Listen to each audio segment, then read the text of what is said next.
Salut les artistes en herbe, j'espère que vous allez bien. Est-ce que vous connaissez la mise au carreau? C'est une technique qui permet d'agrandir normalement un dessin déjà existant sur une plus grande toile ou un plus gros format. Ça fait maintenant 8 ans que j'enseigne le dessin et j'en ai vu passer beaucoup sur ma communauté qui venaient avec des techniques de mise au carreau sans forcément le dire aux personnes de la communauté.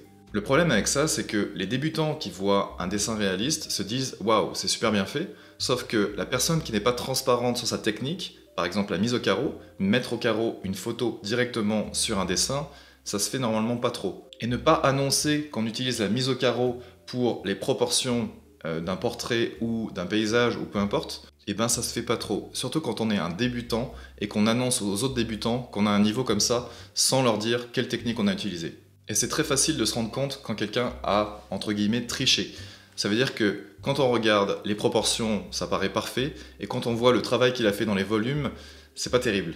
Donc quand vous sentez un décalage entre les proportions et les volumes, vous pouvez vous dire, il est forcément passé par une technique de carreau, ou alors il sait vraiment pas mettre les volumes. Donc sur ma communauté, je chasse les gens comme ça, parce que c'est des gens qui n'annoncent pas leur technique, donc moi ça me fout en boule, ça fout en boule aussi les autres d'apprendre ça aussi par la suite, et j'en ai vu quelques-uns même qui sont restés plusieurs mois sur la communauté, et qui au final utilisaient ce genre de technique sans l'avoir annoncé avant. Donc ça, ne faites pas ça. En général, vous allez être mal reçu et les gens vont vous détester pour ça. Si vous avez un doute sur quelqu'un, il suffit de lui demander un dessin d'imagination. Vous allez voir le décalage entre ces dessins de proportion, par exemple sur des portraits, et ces dessins d'imagination. Vous allez voir un décalage qui est tellement énorme que c'est trop visible. Donc ça, c'est des personnes qui ont appris qu'à copier au final et qui copient même de façon malsaine, puisqu'ils vont carrément prendre une photo, les contours d'une photo et les utiliser directement, ce qui n'apprend absolument pas à dessiner. Donc si vous faites partie de ma communauté et que vous voyez ce genre de personnes-là, n'hésitez pas à m'en faire part, j'irai leur mettre un grand coup de pied dans le cul, et puis ils iront ailleurs faire leur truc. Mais si vous utilisez ça et que si vous faites partie de ma communauté par exemple, s'il vous plaît, dites-le d'entrée de jeu, et sachez qu'à long terme, la mise au carreau, ça ne sert absolument à rien. Encore une fois, à part si vous avez besoin de mettre un de vos dessins sur un plus grand format pour pouvoir le détailler, le peindre ou autre. Et il en est exactement de même pour le digital painting, donc le dessin sur tablette. Si vous prenez une photo et que vous dessinez par-dessus pour les proportions, sachez que vous n'êtes pas vraiment en train d'apprendre à dessiner ou même de dessiner correctement. Vous êtes en train de finalement copier, même pire, copier directement en traçant une photo.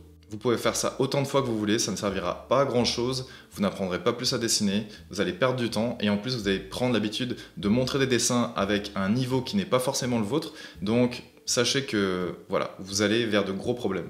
Il est bien préférable finalement de commencer des croquis à son niveau, c'est-à-dire en observant, en essayant de dessiner les proportions et les éléments comme ça de visu, plutôt que de vouloir tout de suite utiliser des techniques, il n'y a pas que d'ailleurs la technique de mise au carreau, il y a d'autres techniques qui existent pour faire exactement la même chose, mais préférez plutôt travailler les proportions de visu vraiment en observant, et vous allez voir que plus vous faites monter votre niveau comme ça, et plus ça va être facile pour vous. Tandis que les personnes qui vont tracer directement sur une photo ou faire la mise au carreau tout le temps n'auront pas forcément un niveau génial dans 3, 4, 5 ans, et en plus, pour le dessin d'imagination, c'est encore pire.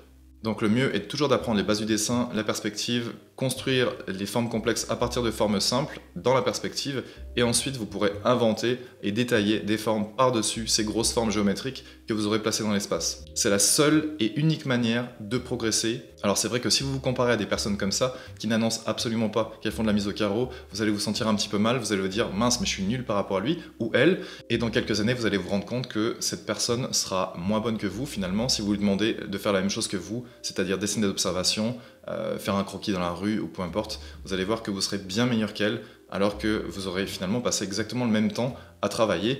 Donc pour vous consoler, sachez que les personnes qui dessinent d'après photo tout le temps sont toujours dépendantes de photos, et les personnes qui utilisent en plus la mise au carreau tout le temps sont non seulement dépendantes de la photo, mais ne peuvent pas faire autre chose que ça.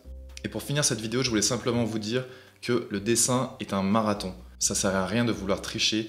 Mieux vaut y aller doucement, étape par étape. De temps en temps, il y aura de toute façon toujours des hauts et des bas dans la motivation, toujours des hauts et des bas dans les progrès que vous faites.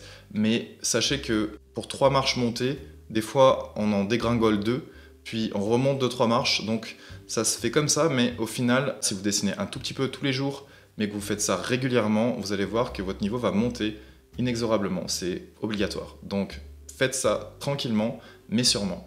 Sur ce, je vous fais de gros bisous créatifs, et puis on se retrouve dans une autre vidéo. À vos crayons, et puis dessinez toujours avec plaisir.